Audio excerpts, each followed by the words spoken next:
This is a binge alcoholic. Now, on intake, he didn't indicate that he had a closed head injury. And when I brain mapped him, I said, holy smokes, you've got a serious head injury.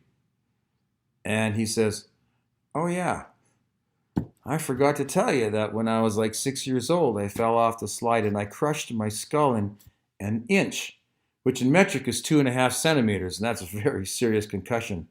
In fact, in his small town where he grew up, they had just got an air vac program for medical emergencies, and he was one of the first guys to get air vac'd out of that town to a major hospital in Edmonton here where they could do surgery on his brain.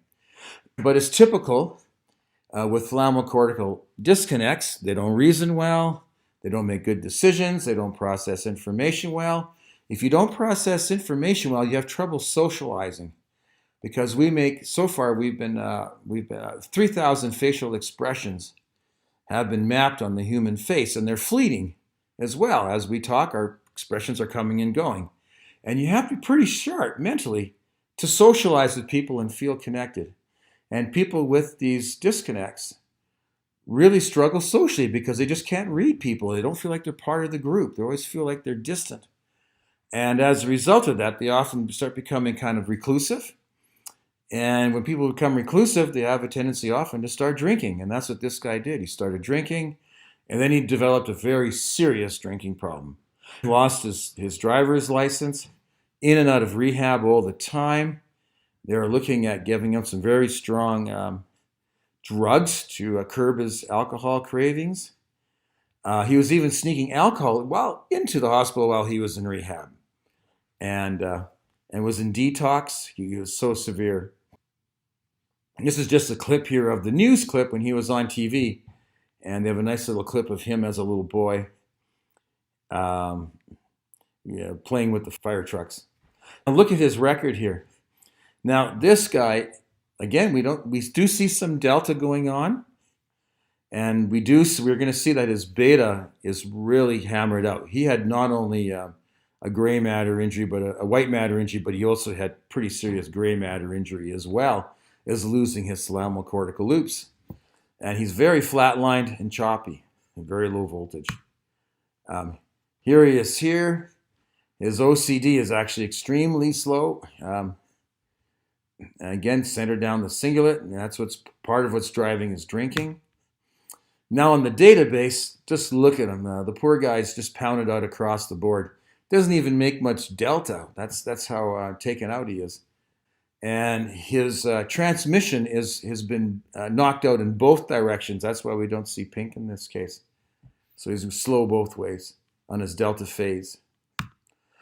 This is during entrainment now.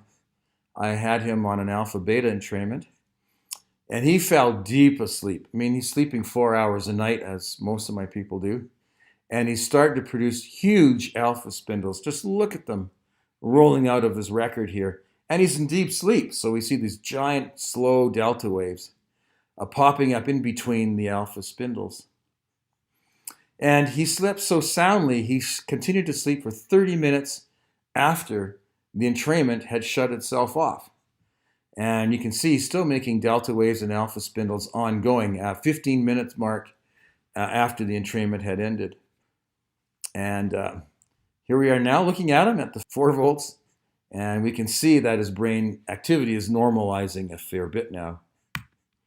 Here he is with respect to the database, and he's actually running fast, which is so surprising after such a serious head injury that the brain would kick in and run fast.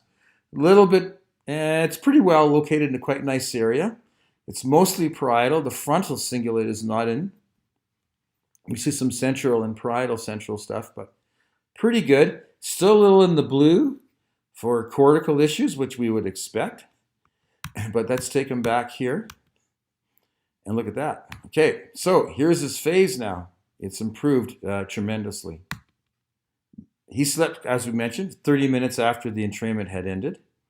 He slept 11 hours that night, and he used the machine to put himself to sleep. He actually would fall asleep with the gear on. And he continued sleeping well. using it at bedtime. And we also have them use this in the morning upon awakening. And that's real important that they put this on when they wake up, because we want to fire up that brain as soon as they get up, get the brain going so they can process information, they can make good decisions, and they can control their emotions. So he was using it twice a day, say, and in his own home. And here he is 9 days post. This was his report. No more. He had no cravings for alcohol at all during that 9-day period. His anxiety was completely gone, rested and grounded, and he was also quite a bit sharper mentally. Now, he did end up having a few binges with alcohol, but never enough that he never had to go to detox anymore. And throughout 2017, he has not had a drink at all. So it goes to show sometimes what could be the cause of a substance abuse problem, whether it be a drug or alcohol. And you just can't will your way through this. You need to get the brain jump started. We need to get it thinking normally. We need to get the emotional control back in. And when that happens, they will start to take charge of their own lives again. And they will deal with their drinking on or their substance abuse on their own. Doesn't mean they're not going to need help. But in the previous state, all the help in the world isn't going to help him. And as we saw, he was in out of rehab for years, and he never got better.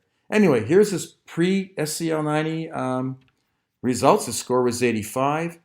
Loss of sexual interest was the highest one there. Feeling low in energy, poor appetite, blocked in getting things done, feeling blue, feeling lonely, no interest in things, difficulty making decisions, hopeless about the future, trouble concentrating, and so on.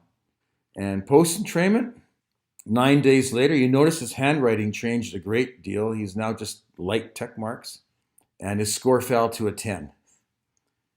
So dramatic improvements very, very quickly and very, very, say, cost-effective using David Delight's system for Mind Alive.